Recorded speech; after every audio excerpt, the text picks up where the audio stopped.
Selamat datang di Beetle Channel, semoga kita bahagia. Jangan lupa subscribe, like, komen dan share agar channel ini semakin berkembang. Terima kasih. Novel Gunho Gu Story. Direktur pelaksana yang baru dipromosikan, Tuan Kim, berlari ke pintu depan. Dia sudah cukup lama mengenal Presiden Eknopak. Dia telah bertemu dengannya beberapa kali untuk urusan Mulpasaneop. Presiden Kim, Tuan. Oh, Anda adalah Direktur Kim dari Mulpasaneop.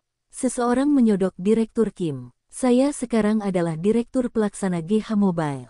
Oh begitu. Presiden Eknopak mengulurkan tangannya yang tebal kepada Direktur Kim untuk berjabat tangan. Apakah Presiden Gunho Gu ada di kantor? Ya, benar. Kami menerima telepon dari kantor sekretaris Eknopak bahwa Anda akan mengunjungi kami, jadi Presiden Gunho Gu sedang menunggu Anda. Presiden Eknopak memasuki kantor Gunho seperti yang ditunjukkan oleh Direktur Kim. Gunho segera berdiri ketika dia melihat Presiden Eknopak masuk ke kantornya. Saya Presiden Eknopak, senang bertemu Anda, Tuan. Dan terima kasih telah mengunjungi pabrik kami yang kecil dan sederhana. Presiden Eknopak duduk di kursi. Kenapa kalian tidak duduk juga? Ucap Presiden Eknopak kepada keempat pekerjanya yang mendampinginya. Dia bertindak seolah-olah dia pemilik perusahaan itu. Saya datang untuk meminta maaf kepada Anda atas kelakuan anak saya. Anda harus memahami bahwa saya adalah seorang ayah. Meskipun anak saya melakukan kesalahan, saya tidak bisa melihat dia masuk penjara sebagai ayahnya. Kita punya banyak waktu untuk membicarakannya, Tuan. Saya ingin menyajikan secangkir teh untuk Anda terlebih dahulu. Anda adalah tamu di perusahaan saya. Gunho bertanya pada sekretarisnya. Mes, Taman Hijong, untuk membawakan teh hijau. Gunho juga memanggil Direktur Jong Suk Park pada saat itu. Presiden Eknopak terus berbicara. Saya diberitahu bahwa sertifikat cedera 2 minggu telah dikeluarkan. Karena Anda tidak terluka parah, mari kita selesaikan insiden tersebut. Bagaimana kamu ingin menyelesaikannya? Saya tahu Anda punya cukup uang, Presiden Gu. Tapi uang masih merupakan sarana yang sah untuk menyelesaikan hal semacam ini. Saat itu, Direktur Jong Suk Park memasuki kantor Gunho. Gunho berkata padanya, Direktur Park, gulung lengan kirimu. Jong Suk menyingsingkan lengan bajunya. Cedera di lengannya muncul, hampir sembuh, namun meninggalkan bekas luka yang besar dan jelek. Dia dipotong dengan pisau sashimi. Jika kami tidak berhasil melarikan diri, para gangster yang dikirim putra Anda kepada kami akan menyodok perut atau mata kami, dan itu akan membuat kami berdua cacat selama sisa hidup kami, hidup.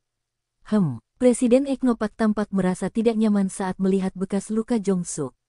Dia menoleh ke sisi lain, jadi dia tidak perlu melihat bekas luka itu lagi. Kenapa hari ini Anda tidak membawa tongkat baseball, Tuan? Hei, Presiden Gu, apakah Anda sedang menyindir saya di sini? Tadi Anda mengatakan bahwa Anda ingin menerima sejumlah uang. Berapa banyak yang Anda tawarkan? Karena 2 orang terluka, saya menawarkan 10 juta won untuk setiap orang. Jadi, totalnya menjadi 20 juta won. Pengacara internal Eknopak ikut campur. Harga penawaran ini lebih mahal dari biasanya mengingat praktik yang biasa dilakukan dalam menyelesaikan insiden semacam ini dengan sertifikat cedera 2 minggu. Jika Anda tidak menerima tawaran presiden kami harus menyerahkan tawaran penyelesaian tersebut ke pengadilan. Tanpa menanggapi penjelasan pengacara, Gunho memandang Jong Suk dan berkata, Direktur Park, terima saja tawaran mereka. Presiden menunjukkan upayanya untuk mewujudkannya. Tapi saya tidak akan menerima tawaran ini karena cedera saya sendiri. Begini, Presiden Gu, saya sudah meminta maaf kepada Anda sebelumnya. Saya tahu Anda tidak membutuhkan uang ini, tetapi hanya ini yang dapat kami tawarkan. Ini adalah pertama kalinya dalam 60 tahun hidup saya, meminta maaf kepada seseorang. Mengapa Anda tidak menunjukkan kepada kami perjanjian penyelesaiannya? Dan memberikan 10 juta won kepada Direktur Park. Jong Suk, Anda harus menandatangani perjanjian penyelesaian.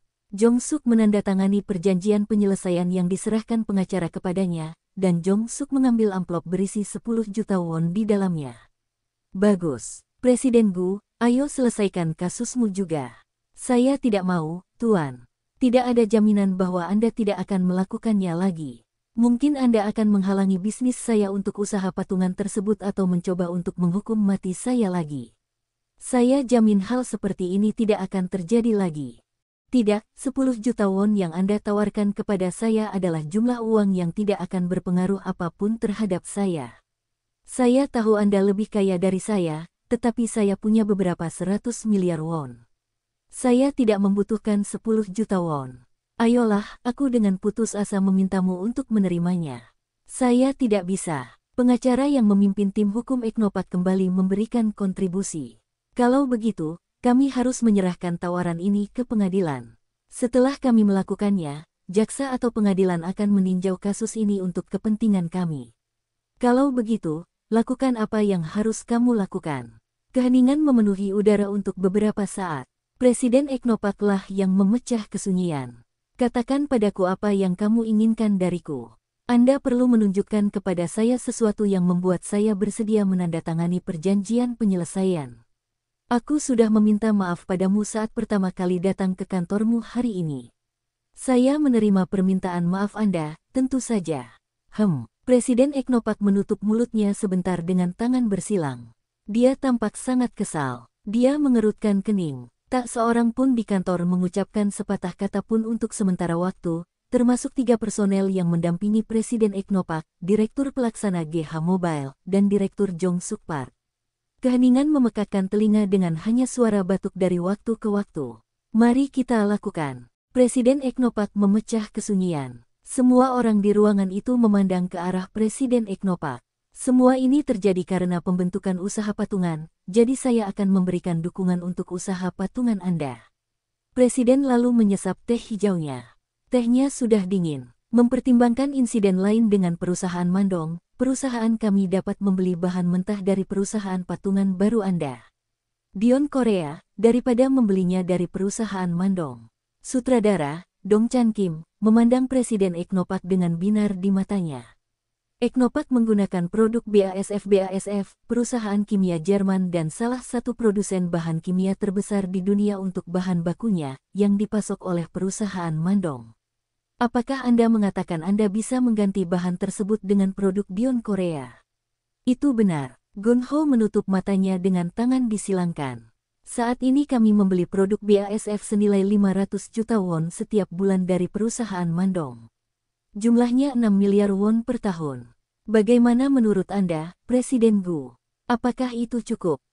Anda tidak perlu memikirkannya, Presiden Gu. Ini tawaran yang sangat bagus. Tuan Ketua Tim Hukum, ambillah perjanjian penyelesaiannya. Pengacara mengeluarkan perjanjian penyelesaian dan meletakkannya di atas meja di depan Gun Ho. Ayo, tolong tanda tangani perjanjiannya. Presiden Eknopak bersikap ramah dengan Gun Ho. Dia meraih tangan Gun Ho dan membuat perjanjian. Baiklah, Tuan. Karena Anda bersikeras, saya rasa sebaiknya saya menerima tawaran Anda. Saya tidak ingin bersikap kasar kepada Anda, Tuan.